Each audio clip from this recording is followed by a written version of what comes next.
नमस्कार, मैं मनोज बिश्नोई और इस रेड प्लस न्यूज़ पर आपका बहुत स्वागत है। 14 जनवरी मकर संक्रांति के दिन धुरीमना में कांग्रेस पार्टी क्या करने जा रही है, ये बात किसी से सानी नहीं है। लेकिन सवाल ये है कि राजस्थान की राजनीति में उस दिन असली आक्रोश जनता का होगा या फिर सत्ता से बाहर बैठी कांग्रेस पार्टी का। क्योंकि नाम दिया गया है जन आक्रोश रैली, लेकिन जिस तरीके से मंच को सजाया जा रहा है, जिस तरीके से भीड़ जुटाने की तैयारियां चल रही है और जिस तरीके से बड़े बड़े नेताओं को एक साथ मंच पर लाने की कोशिश की जा रही है, वह साफ संकेत देता है कि ये आंदोलन जनता से ज़्यादा संगठन की बेचैनी को दिखाने का मंच बनता जा रहा है। और यही वजह है कि राजनीतिक विश्लेषक इसे जन आक्रोश रैली नहीं बल्कि कांग्रेस आक्रोश रैली कह रही हैं। क्योंकि जब एक ही पार्टी के पूर्व उप मुख्यमंत्री सचिन पायलट, कांग्रेस प्रदेश अध्यक्ष गोविंद सिंह डोटासरा, सांसद उमेदराम बेनीवाल, वरिष्ठ नेता और बायतू से विधायक हरीश चौधरी और पूर्व विधायक पद्माराम मेघवाल, कांग्रेस नेता फतेह खां, जिला प्रमुख महेंद्र चौधरी, आज़ाद सिंह राठौड़, विधायक अभिमन्यु पूनिया, सम्मा बानो और जोधपुर से कांग्रेस के लोकसभा में प्रत्याशी रहे करण सिंह उचियारड़ा जैसे कई दिग्गज नेता एक साथ एक ही मंच पर दिखाई देंगे। तो सवाल उठना भी लाजमी है, क्या ये जनता की आवाज़ है या फिर कांग्रेस पार्टी की एक अंदरूनी राजनीति का दबाव? क्योंकि सच्चाई ये है कि जिस क्षेत्र के भूगोल में बदलाव के विरोध में ये रैली आयोजित की जा रही है, उस क्षेत्र से जुड़े लोगों की भागीदारी इस आंदोलन में शायद 2% से भी कम होगी। इसका मतलब ये साफ है कि भीड़ को बाहर से लाया जा सकता है, बसों में भरकर, गाड़ियों में बिठाकर, ताकि तस्वीर बड़ी दिखे, मंच भरा हुआ लगे और कैमरे के सामने ये संदेश जाए कि पूरा इलाका सड़कों पर है और पूरे इलाके पर के बिश्नोई ने एक अत्याचार किया है। जबकि ज़मीनी सच्चाई यह है कि इस पूरी कहानी से ज़मीनी सच्चाई बिल्कुल उलट है। और यही राजनीति का वे खेल है जिससे मुद्दा पीछे चला जाता है और माहौल आगे रख दिया जाता है। अब जरा इस पूरी कहानी के केंद्र में बैठे उस चेहरे को समझिए जिनके नाम पर यह आंदोलन खड़ा किया गया है, यानी राजस्थान सरकार के पूर्व राज्य मंत्री और 6 बार के विधायक, दशकों तक गुड़ामालानी में राजनीति करने वाले एक अनुभवी नेता, एक सम्माननीय व्यक्तित्व जो पिछले कई दिनों से धुरीमना में जिला पुनर्गठन प्रक्रिया के विरोध में धरने पर बैठे हुए हैं। और अब राजनीतिक गलियारों में यह अटकलें तेज है कि 14 जनवरी मकर संक्रांति के दिन इस जन आक्रोश रैली के बाद हेमाराम चौधरी अपना धरना समाप्त कर सकते हैं। यानी ये रैली सिर्फ विरोध का मंच नहीं बल्कि एक सम्मानजनक राजनीतिक एग्जिट का रास्ता भी बन सकती है। क्योंकि राजनीति में अक्सर ऐसे आंदोलन लंबे समय तक नहीं खींचे जाते, उन्हें एक ठोस मंच, एक बड़ी भीड़ और एक भावात्मक माहौल देकर समाप्त किया जाता है, ताकि नेता ये कह सके कि उसने जनता की आवाज़ उठाई और फिर परिस्थितियों को देखते हुए ये फैसला लिया। लेकिन अब जरा उस तथ्य पर भी गौर कीजिए जिसे कांग्रेस खुलकर स्वीकार भी नहीं करना चाहती। इस रैली में शामिल होने वाले कई बड़े नेता ऐसे हैं जो अपने पूरे राजनीतिक जीवन में शायद पहली बार धुरीमना आ रहे हैं। पहली बार यानी कल तक इस इलाके के बारे में उनको कुछ भी नहीं पता था। कल तक ये इलाका उनके लिए राजनीतिक नक्शे में शायद मौजूद भी नहीं था और उन्हें शायद ये भी जानकारी नहीं थी कि पश्चिमी राजस्थान में गुड़ामालानी विधानसभा क्षेत्र का हिस्सा धुरीमना भी है, जहाँ लोग रहते भी हैं, जहाँ किसान रहते हैं, जहाँ समस्याएं भी हैं, वे खेती करते हैं, जहाँ उम्मीदें हैं। लेकिन अब अचानक धुरीमना इतना महत्वपूर्ण क्यों हो गया इन नेताओं के लिए कि राजस्थान की राजनीति के बड़े बड़े चेहरे यहाँ आने को मजबूर हो रहे हैं। और यही वह बिंदु है जहाँ इस पूरी कहानी में राजस्थान सरकार के राज्य मंत्री के बिश्नोई की भूमिका अपने आप में सामने आ जाती है। अगर गुड़ामालानी को बालोतरा में शामिल नहीं किया होता और अगर धुरीमना को बालोतरा में शामिल नहीं किया होता, अगर प्रशासनिक स्तर पर यह साहसिक निर्णय नहीं हुआ होता, तो शायद आज भी धुरीमना इन नेताओं की जानकारी में नहीं होता। और यही सच्चाई है कि इस फैसले ने इस इलाके को राज्य की एक राजनीति के केंद्र में लाकर खड़ा कर दिया है कि बड़े बड़े शूरमा 14 जनवरी को मकर संक्रांति की पावन वेला पर धुरीमना में दस्तक देने वाले हैं। यानी कि वे अपने जीवन में पहली बार धोरीमना को देखने वाली हैं और धोरीमना को ऐसा लगाएंगे कि हम सुख दुख के अंदर आपके साथ ही हैं। जबकि यह देश कब आज़ाद हुआ था आपको पता ही है। देश की आज़ादी से लेकर के आज दिन तक धोरीमना तो वहीं पर बसा हुआ था जहाँ पहले था, लेकिन इन नेताओं को आज धोरीमना याद आ रहा है। यानी 14 जनवरी को भरपूर धोरीमना इनके दिल में मात्र 3 से 4 घंटे के लिए बसा रहेगा। अब जरा दूसरी तरफ का दृश्य देख लिए, जहाँ कांग्रेस सड़क पर उतरकर आंदोलन कर रही है, मंच को सजा रही है, भाषणों की तैयारी कर रही है। वहीं बाड़मेर में एक कार्यक्रम के दौरान राजस्थान सरकार के राज्य मंत्री के बिश्नोई पहली बार खुल करके जिला पुनर्गठन प्रक्रिया पर बोलती हैं।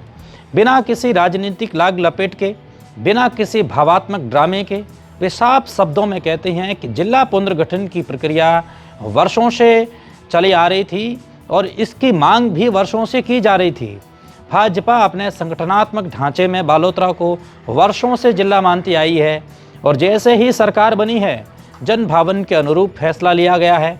और वे ये भी कहते हैं, हम स्वीकार भी करते हैं कि विपक्ष के साथियों को समय रहते इस फैसले की जानकारी नहीं दी गई और ये एक प्रशासनिक चूक रही है।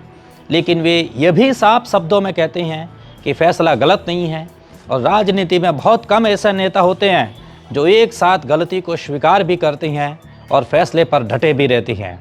और यही के बिश्नोई कर रही हैं। वे हेमाराम चौधरी को परम सम्माननीय व्यक्ति वाले नेता बताते हैं। यानी विरोध को व्यक्तिगत दुश्मनी में नहीं बदलने के बजाय राजनीतिक असहमति तक सीमित रखने की बात कर रहे हैं और समझा भी रहे हैं। और विपक्ष के साथियों से ये बात भी कर रहे हैं कि इस धरने में कोई कुछ नहीं रखा गया है, आप जनता की सेवा कीजिएगा, जनता के साथ रहिएगा और जनता से संबंधित बातों को आगे बढ़ाइएगा। कि मैं सदैव मेरे पिताजी लादूराम जी और हेमाराम जी, ये मेरे फादरली फिगर हैं, उनका सदैव मैंने सम्मान किया है।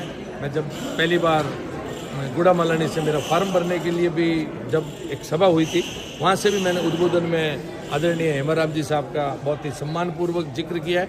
हमने आमने सामने 5 चुनाव लड़े हैं।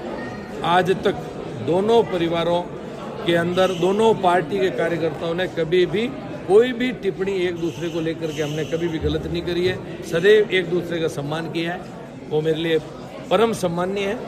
जरूर उनको ये बात व्यक्तिगत रूप से ठीक नहीं लगी होगी या कुछ उनके कार्यकर्ताओं को भी ठीक नहीं लगी होगी, लेकिन उनको ऐसा लगता है कि हमने कुछ बहुत बड़ा गलत कार्य किया है। तो एक बार ये धरना समाप्ति के बाद में जब कभी भी मिलना होगा, उनकी बात का क्या, हम तो हर किसी की बात का सम्मान करते हैं। भारतीय जनता पार्टी के कार्यकर्ता का ये स्वभाव है और मोदी जी ने जो हमको नारा दे रखा है, सबका साथ, सबका विकास, सबका विश्वास और सबका प्रयास, तो हम तो हमारे पक्ष और विपक्ष सभी को साथ में लेकर के जितना बढ़िया हो सके। लेकिन अब आते हैं उस खबर पर जिसे शायद जन आक्रोश रैली के शोर में दबाने की भरपूर कोशिश की जाएगी और ये खबर सीधे सीधे किसानों से जुड़ी हुई है। सवाल सिर्फ इतना नहीं है कि प्रधानमंत्री फसल बीमा योजना के तहत किसानों को पैसा मिला या नहीं। सवाल यह है कि जब किसान की फसल खराब होती है, जब उसके साल भर की मेहनत मिट्टी में मिल जाती है, तब सरकार उसके साथ कितनी मजबूती से खड़ी दिखाई देती है। और इसी सवाल का जवाब देता है बाड़मेर से जारी राज्य मंत्री के बिश्नोई का आज का ये ताज़ा प्रेस नोट, जिसमें कोई भाषण नहीं, कोई राजनीतिक लाग लपेट नहीं, कोई आरोप प्रत्यारोप नहीं, बल्कि ठोस आंकड़े हैं। प्रधानमंत्री फसल बीमा योजना के तहत बाड़मेर जिले की तहसील धोरीमना और तहसील गुड़ामालानी में रबी 2023 और 2024 के दौरान कुल 13 करोड़ 90 लाख रुपए से अधिक के बीमा क्लेम स्वीकृत किए गए थे। उनमें से 13 करोड़ 74 लाख से भी अधिक की राशि सीधे किसानों के खाते में पहुंच चुकी है। यानी लगभग पूरा भुगतान खरीफ 2024 की बात करें तो धोरीमना तहसील के लिए 45,25,000 रुपये के बीमा क्लेम स्वीकृत हुए, जिनमें से 43,97,000 रुपये की भुगतान की राशि पहले ही जारी हो चुकी है और भुगतान भी हो चुका है। गिरदावरी के तहत क्षेत्र आडेल और पायला कल्ला में रबी 2023 और 2024 और खरीफ 2024 के तहत अधिकांश बीमा क्लेम किसानों को मिल चुके हैं और केवल नगण्य राशि ही प्रक्रियाधीन है। और ये आंकड़े बताते हैं कि ये योजना सिर्फ कागजों में नहीं बल्कि खेत तक पहुंच रही है।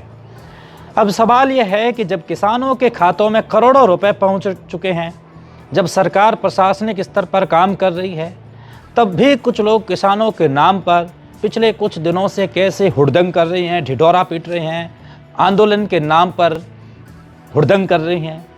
क्या ये आंदोलन किसानों की पीड़ा के लिए है या फिर राजनीति की ज़मीन तलाशने की कोशिश? क्योंकि सच्चाई ये है कि राज्य मंत्री के बिश्नोई लगातार ये सुनिश्चित कर रहे हैं कि एक भी किसान फसल बीमा से वंचित न रहे। वे बीमा कंपनियों को लगातार कड़े निर्देश दे रही हैं, अधिकारियों को स्पष्ट संदेश दे रही हैं, फटकार भी लगा रही हैं कि लंबित मामलों का शीघ्र निस्तारण हो। और वे बार बार ये कह रहे हैं कि किसानों की आय सुरक्षा राज्य सरकार की सर्वोच्च प्राथमिकता है। और यही वह बिंदु हैं जहां राजनीति और प्रशासन के बीच एकदम फर्क साफ दिखाई देता है। एक तरफ आंदोलन, नारे, भीड़ और दूसरी तरफ फाइलें, आंकड़े और भुगतान। एक तरफ भाषण, दूसरी तरफ बैंक खाते। और फैसला जनता को करना है कि वह किस पर भरोसा करे। और क्योंकि लोकतंत्र में असली कसौटी यही होती है कि कौन सिर्फ सवाल उठाता है और कौन समाधान देता है, कौन सड़क पर खड़ा होकर के हुड़दंग करता है, नारे लगाता है, और कौन फाइलों पर दस्तखत करके किसानों के खाते में पैसा पहुंचाता है। और शायद यही वजह है कि 14 जनवरी की ये रैली इतिहास में जन आक्रोश के रूप में कम और पार्टी के भीतर के आक्रोश के रूप में सबसे ज़्यादा याद की जाएगी। क्योंकि राजनीति में शोर हमेशा स्थायी होता है, लेकिन जो फैसले ज़मीन पर असर दिखाते हैं वही लंबे समय तक याद रखे जाते हैं। इस एपिसोड के अंदर इतना ही। रेड प्लस न्यूज़ की खबर अच्छी लगी है तो शेयर ज़रूर करें, देश और दुनिया तक ज़रूर पहुंचाइएगा। लाइक करें, शेयर करें और रेड प्लस न्यूज़ से जुड़ने के लिए आपका बहुत शुक्रिया।